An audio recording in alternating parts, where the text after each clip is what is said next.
예, 사랑하는 평가중 여러분, 오늘도 말씀으로 하루를 여시는 복된 하루가 되었으면 좋겠습니다. 오늘은 열왕기상 8장 22절부터 53절까지 말씀을 통해서 솔로몬의 기도에 해당하는 부분인데요. 한번 다 읽어보시고 이 부분 속에서 여러 가지 내용이 있습니다. 만일 이러이러할 때 그 성전이 기능에 대하여 솔로몬이 기도하는 내용들인데요.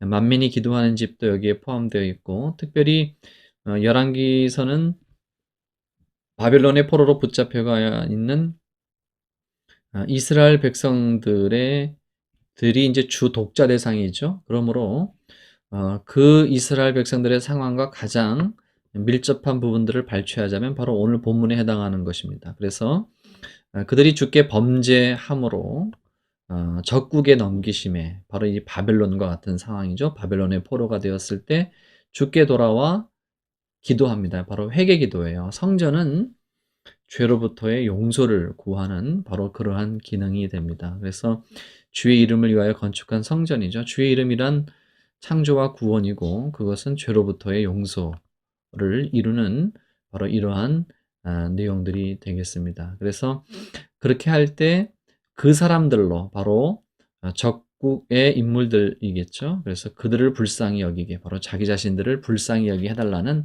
바로 그 내용인데, 이 내용이 400년 후에 바벨론의 포로로 붙잡혀가 있는 이스라엘 백성들에게 그대로 적용이 됩니다. 오늘은 이 말씀을 통해서 우리가 신앙의 필수 5단계라고 하는 내용으로 우리가 오늘 말씀을 좀 보겠습니다.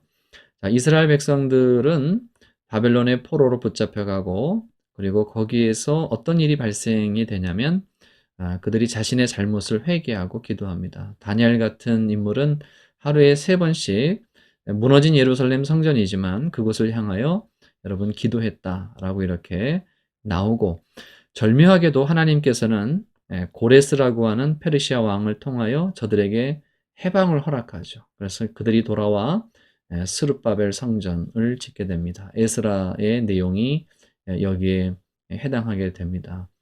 그래서 하나님께서는 절묘하게도 이와 같이 이방인의 도움으로 성전을 짓게 하므로 솔로몬 성전도 히람이라고 하는 두롯 사람에 의하여서 솔로몬 성전이 도움을 입었듯이, 역시 이방인과 무관하지 않은 성전 건축을 두 번째 성전인 스룹바벨 성전도 짓게 하게 됩니다. 바로 이러한 역사가 바로 열왕기서 그 이후에 에스라와 느헤미야서에 해당하는 그런 내용들이 되겠습니다. 자, 그런데 우리가 여기서 한 가지 중요하게 좀 생각해 보고 싶은 것은 오늘 솔로몬의 기도와 연관이 되어서 생각하는 건데요.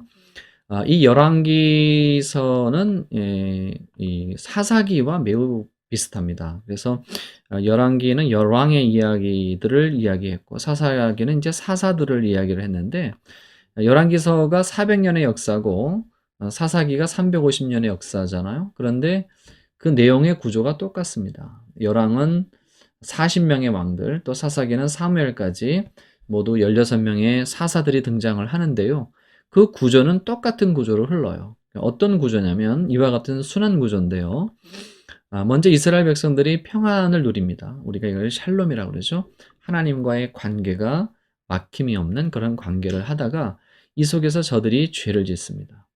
이방 민족의 신을 섬기고 바로 바알과 아세라를 섬기는 것이 되어서 결국 그 나라 신들의 노예가 되고, 또 그 나라의 또 지배를 받습니다. 사사시대 같은 경우에는 거의 성경에 나와 있는 것만 해도 100년 이상이 넘도록 지배를 당해요. 그러니까 3분의 1 이상이 노예 생활을 하거든요. 그러니까 이러한 것들이 역사고, 이럴 때 저들이 하나님 앞에 울며 회개기도 하죠.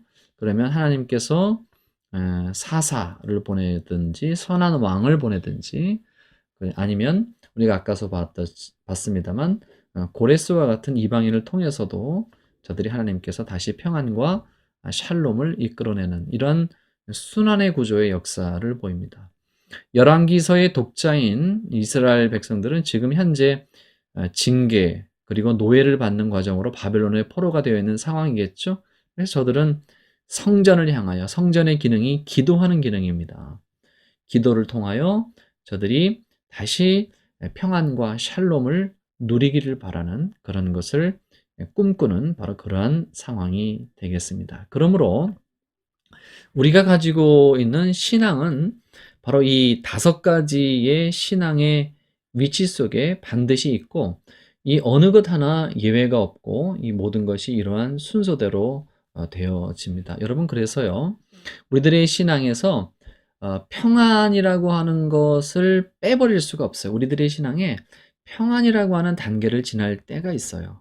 그때는 우리가 노래하고 찬양하고 하나님 앞에서 기뻐하면 됩니다.